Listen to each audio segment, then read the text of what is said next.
On January 23, 2026, the Supreme Court stands poised to reshape the Second Amendment in ways that could reverberate for generations. Two pivotal cases, United States versus Hamani and Woolford versus Lopez, are now at the center of a national debate, drawing the eyes of the country to the highest court in the land. The right to keep and bear arms, a defining American issue since the nation's founding, is now under the most intense judicial scrutiny it has faced in decades. The stakes are high, and the outcome could redefine what gun ownership means in the United States. These cases will impact millions of Americans, influence the direction of public safety policies, and set the tone for future political and legal battles over gun rights. The decisions could affect not just gun owners, but every community across the nation. For decades, the heated debates over gun control and gun rights played out in state legislatures and Congress. But now, with a conservative majority on the bench, the Supreme Court is stepping in to provide clarity, and possibly to shift the balance of power.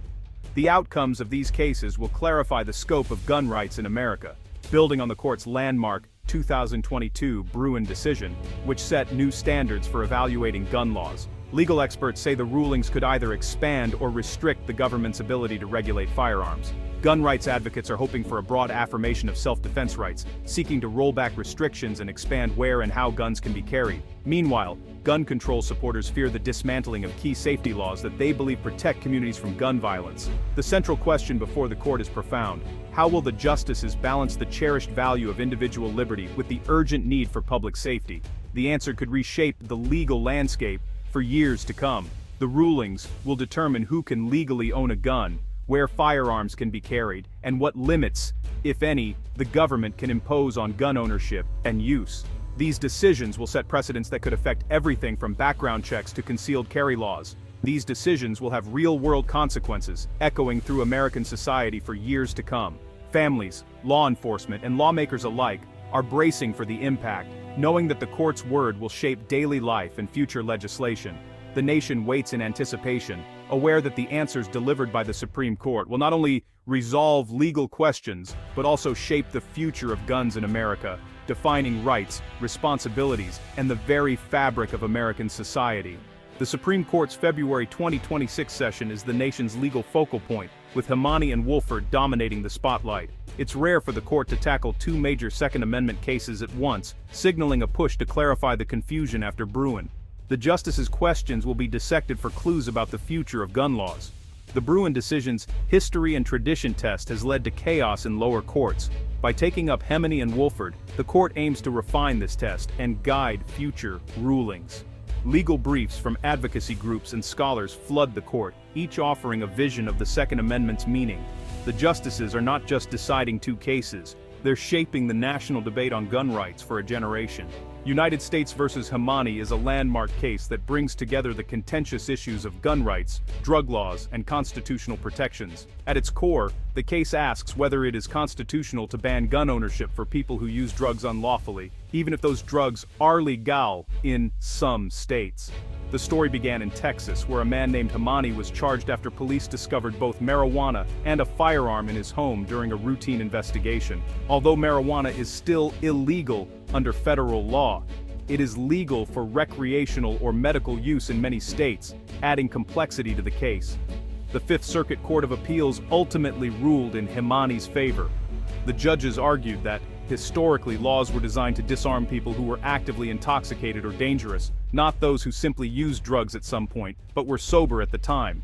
The government, however, maintains that restricting gun rights for drug users is a matter of public safety and is consistent with long-standing American legal traditions. They argue that drug use, even if non-violent, can impair judgment and increase risks. If the Supreme Court upholds the Fifth Circuit's decision, the impact could be enormous. Millions of Americans, including those who use marijuana legally under state law, might see their gun rights protected, challenging current federal restrictions.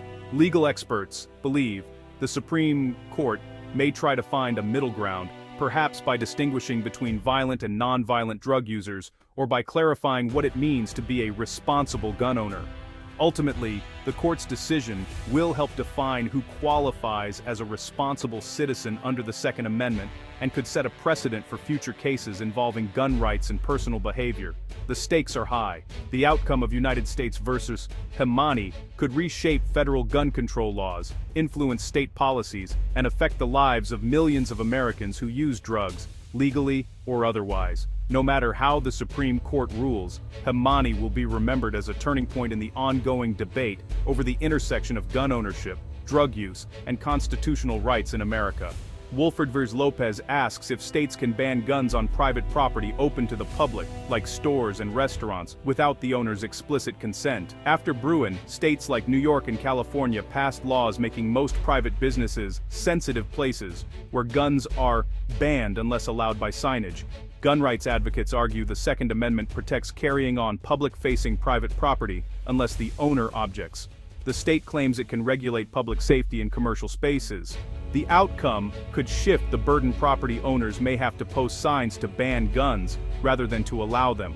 The ruling will clarify the concept of sensitive places and the limits of state power. Wolford will help define the boundaries between gun rights, property rights, and public safety. The 2020 Biden-Powin Abrasadam 2020 B. Bruin decision revolutionized Second Amendment law, replacing the old balancing test with a strict history and tradition standard. Courts now must find historical analogs for modern gun laws, leading to confusion and inconsistent rulings. Some courts uphold assault weapon bans. Others strike them down, all citing history. Hemani and Wolford are direct results of this post-Bruin chaos. Both cases hinge on whether there's historical precedent for the challenged laws. The Supreme Court's willingness to revisit these issues signals that Bruin's framework needs clarification. The justices must now provide clearer instructions for lower courts. Bruin empowered gun rights advocates, but left the law unsettled. The upcoming rulings will refine the Bruin test and set the methodology for future Second Amendment cases. These decisions will shape the next era of gun law in America. In both Hemani and Wolford, the arguments will center on history. The government in Hemani will argue that disarming drug users fits a tradition of restricting gun rights for those deemed dangerous. Hemani's lawyers will counter that historical laws targeted direct threats, not non-violent drug users. The debate: does drug use make someone dangerous in the historical sense? In Wolford, the state will argue for its authority to regulate public safety in commercial spaces, citing historical precedents. Challengers will insist that only property owners, not the government, should decide if guns are allowed. The core question: can the government declare all private businesses sensitive places without clear historical support?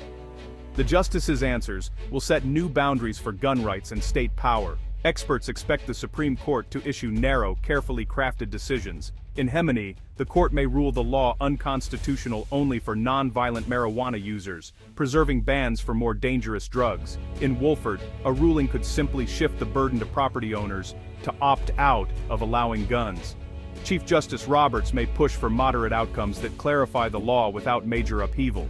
The real impact will be in the court's reasoning, which will guide lower courts applying the Bruin test. These decisions will be the first signposts for future Second Amendment cases. The outcomes may not be sweeping, but the legal roadmap they provide will be crucial. The rulings will influence how courts, lawmakers, and citizens approach gun rights for years to come. America's legal landscape on guns is about to change. The Supreme Court's decisions will ripple through politics, the economy, and society. Politically, the rulings will energize both sides ahead of the 2026 midterms and 2028 presidential race. Economically, Wolford could affect consumer behavior and business policies, while Hemani could boost gun sales if more people become eligible to own firearms. Socially, the decisions will deepen cultural divides, with some seeing expanded gun rights as a threat to safety, and others as a victory for liberty.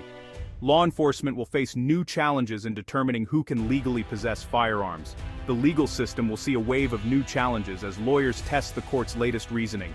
The impact will be felt everywhere, from Congress to local communities, reshaping America's relationship with guns. As the Supreme Court prepares to rule on pivotal cases, America stands at a crossroads in Second Amendment law. The decisions made in the coming months will not only impact legal precedent, but also shape the daily lives of millions of Americans who care deeply about both their rights and their safety. The cases of Hemeny and Wolford are set to establish the first major boundaries for the history and tradition test, a standard that will influence how courts interpret gun laws for years to come. These rulings will serve as a foundation for future legal battles, determining which regulations stand and which may fall. If the court opts for narrow rulings, it could preserve core gun laws while clarifying important exceptions, providing guidance to lower courts and lawmakers alike. On the other hand, broader decisions could force a dramatic rethinking of firearms regulation nationwide, potentially overturning long-standing laws and reshaping the legal landscape. The debate over gun rights and regulation will continue to intensify, with both sides seeking new ways to advance their agendas in courts, legislatures, and the public square.